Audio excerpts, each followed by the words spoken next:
Surya Manurung akhirnya resmi menikahi gadis pujaan hatinya pada Jumat 23 September lalu. Foto-foto pernikahan Surya Manurung pun viral di sosial media.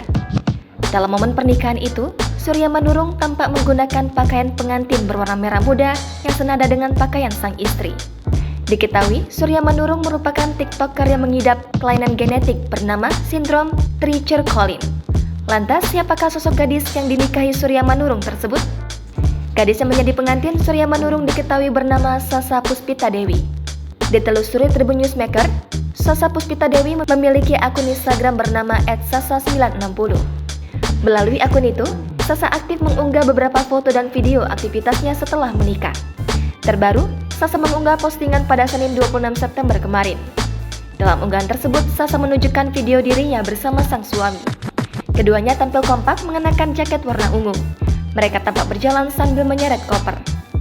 Dalam caption unggahan, Sasa bercerita jika ia dan suami hendak pergi ke Jakarta. Mereka berencana jalan-jalan bersama selepas resmi menjadi suami istri.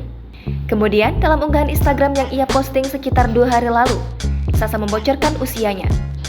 Di unggahan itu, Sasa menyebut ia berasal dari Dumai, Riau, sementara Surya Manurung berasal dari kisaran Asahan, Sumatera Utara. Kemudian, Sasa juga mengungkapkan bahwa ia anak pertama, sementara suaminya anak ketiga. Terakhir, Sasa membocorkan jarak usia mereka yang ternyata cukup jauh. Ketika menikah, Surya Manurung sudah berusia 29 tahun, sedangkan Sasa baru menginjak 19 tahun.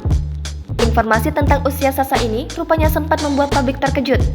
Mereka tidak menyangka karena usia Sasa ternyata masih sangat muda. Jangan lupa subscribe, share, komen, dan like ya!